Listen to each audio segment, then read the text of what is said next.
Hi there, Carlos, Real Sales Dynamics, where we break down in-field sales footage in order to get you better at door knocking. Presently, we're having hundreds of people submitting forms to our page trying to get into the solar industry or are working for companies where they're not getting the training required in order to get them to become better door knockers. Is this video for them? Not necessarily. What this video for really is this is for anyone who's not hitting the goals that they want to be hitting right now. Whether it's in the door knocking space within the solar world, alarm world, pest world, or anywhere else where door-to-door sales can generate you thousands of dollars of income every single day.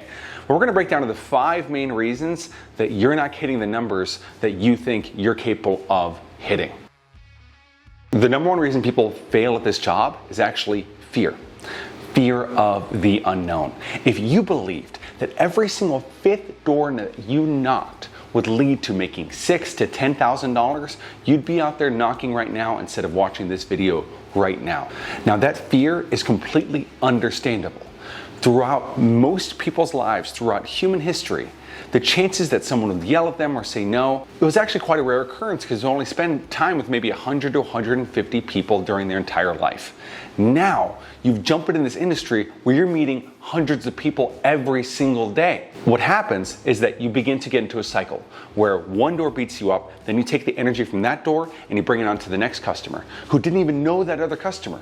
And now that negative energy is bringing you down, you start to become more confined, reserved, and you start acting shy. And the worst thing about being shy is that if you believe that everyone's going to be mean and negative towards you, everyone's going to start acting mean and negative towards you because it looks like you're hiding things, you're not very open, you're closing yourself off, and you're not winning customers day in and day out.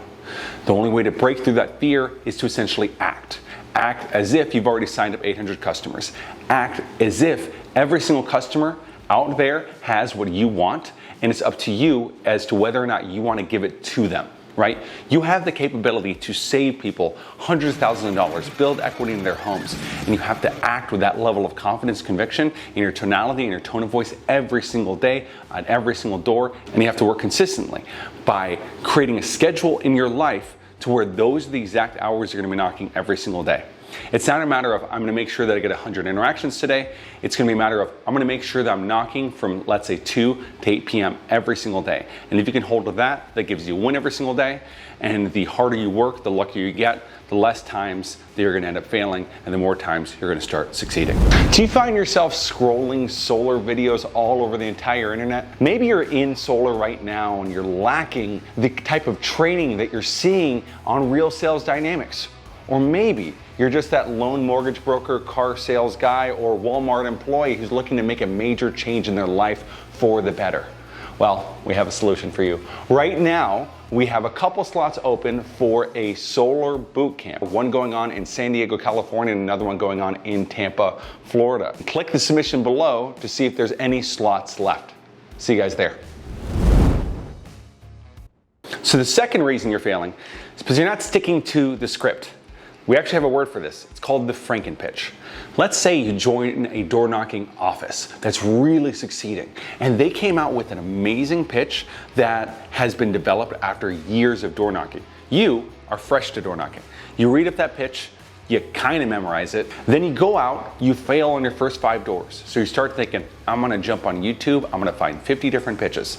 Then you're gonna put all those together, plus the times that you knocked with Dylan, David, and Kevin, whomever they are. You're gonna take all their pitches together and you're gonna put it in the perfect pitch that's gonna nail you every single time. You're never gonna leave a customer's house without a utility bill. And what actually happens is, nothing of what you're actually saying makes any sense. You're not following any of the 5 basic principles of a good door knocking pitch, and you're left a complete mess. You fail over and over and over again, and for week after week after week, you're trying pitch after pitch after pitch. The thing is, find one pitch. If you see other people succeeding, go ahead and use that pitch, stick to it for at least your first 6 months when you're actually figuring out how to succeed at this job. Because there are unknowns that you don't know that's happening when you're using that pitch with a homeowner that you have yet to understand because you haven't been doing this job for long enough. Stay away from the Franken-pitch. Stick to what actually works. Stick to the 5 principles. Break preoccupation, create pain, solve the problem, pull back, and then value exchange, where you create value with that customer.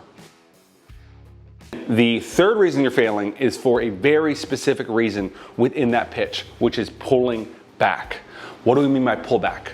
The universe deplores desperation. It hates it.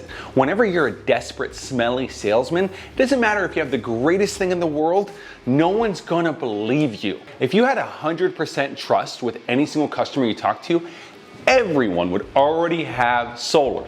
The thing that's preventing them from going solar with you is trust. Part of that trust is actually letting them know, here are all the reasons that other people haven't went solar before, and letting them know that they might not be eligible for this program. The basic idea is this: you're the prize, not them. Treat them that way. So when you're out there on the doors, you let them know you might not be able to qualify for this program. Your neighbor here, here, and here, because of the shading, because of the credit, because their renters weren't able to actually qualify for the program.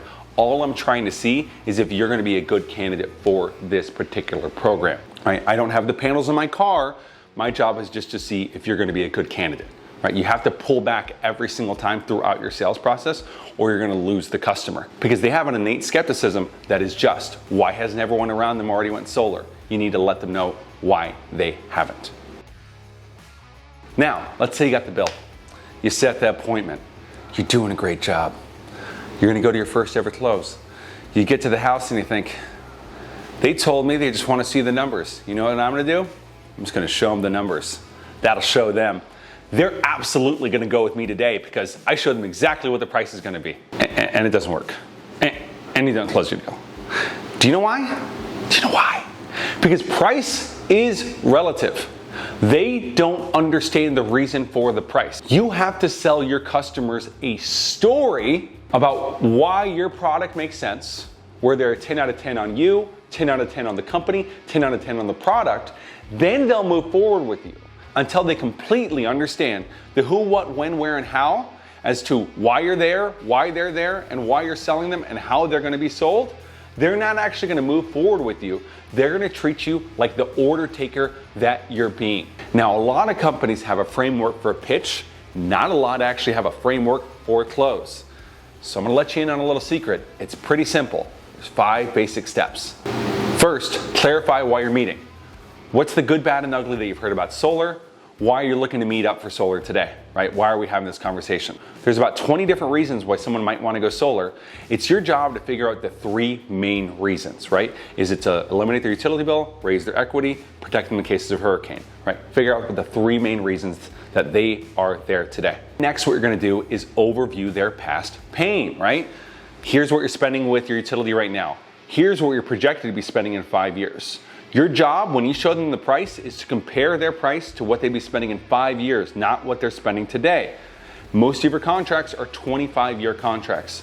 So it's not fair to compare apples to apples if we're just talking about today when you're talking about saving them money for the next 25 years. After that, you sell them the escape, right? You bring up how great your installer is. If you're not working with a great installer, maybe look for one, right? You sell them the escape. You sell them the trip to Cancun, not the TSA and the Mexican government and the cartel that you're gonna have to deal with in order to get there, right? You're not gonna bring up all the potential issues that could arise, just namely, these are the great things that could possibly happen. After that, you explain away their concerns. There's gonna be objections that were in the forefront, there's gonna be objections that are gonna be spread out through it, and you need to be able to answer all of those in a confined way to where you're not allowing their objections to overwhelm the entire conversation. A great way to do that is by setting up hypotheticals. So your biggest concern is roof penetration. So hypothetically, if we can insure your roof for the next 25 years from any leaks, would you guys go ahead and move forward? I'm always setting up hypotheticals to answer questions in order to move them towards the actual close. And lastly is the part that a lot of companies forget about, which is reinforcing their decision. So let's say you took care of the credit report, you got everything signed, they're good to go. Afterwards, you make sure they're a happy customer today, the next day, 3 days later, and a week later. Constantly keep you up communication. Because once you leave, they're not gonna stop talking to people about solar. They're gonna talk to their friends, their uncles, their boss, everyone around them. And if they're chirping into the ear on a constant basis and you're not there in order to answer their questions, no matter how silly they are, then you're gonna end up losing that customer potentially to a competitor, or you're gonna lose that customer to your utilities, right? So you always have to be reinforcing their decisions all the way through to ensure that customer actually gets installation in order to get paid. Does that sound hard? Well, you're paid in direct proportion to the problems you're capable of solving. So it's your job to be a great problem solver. Lastly, the fifth reason why you may be failing at your company is because you're spending time with people who aren't producing. So I've seen this time and time again. You take a rep who's selling 2 a month and feels like they're a hot shot at their company because no one else is producing more than them. It's a sad place. You take them over to a company like ours where people are selling 10 to 20 deals a month and their numbers skyrocket as a result because they are happy whenever they're on top. And if on top means they only have to sell 2, then they'll stick right there. And if they're not motivated by the people around them, their peers, right, to do better, then they won't do better. You are, just so you know, you are the result of all the people around you, right? That's your collective energy. And if you're constantly spending time with people who are only making $2,000 to $3,000 a month, if you're making 5, you're gonna feel great, but you're never gonna leave a lasting legacy in this world doing that. You're not gonna be able to take care of your grandchildren whenever they come. You're not going to be able to serve hundreds, if not thousands of different customers over the course of your life if you're constantly swimming in mediocrity. So get out of those spaces, whether it's within your own peer group or it's within your own company. Look for places where you're not necessarily the top producers. I'm a musician. And one of the things that got told to me when I got into jazz was never be the best guy there. Never be the best person there, because that means you're never gonna get better. Only way you're gonna get better is if there's people actually doing better than you at those companies, and then once you reach that top, either start your own or jump onto a new one, and you continuously get better as time goes by. And those are the 5 main reasons why you may be failing, and the 5 ways that you can start succeeding instead. If you guys are looking for opportunities within solar right now, make sure to hit us up. We're hiring in Tampa, Orlando, Miami, San Diego, Los Angeles, Texas, and all over the entire country in the submission forms below. Click subscribe to see more content that's gonna help you guys make tens of thousands of dollars more a month. And most importantly, hit one of these 2 videos. YouTube thinks you're gonna like it a lot.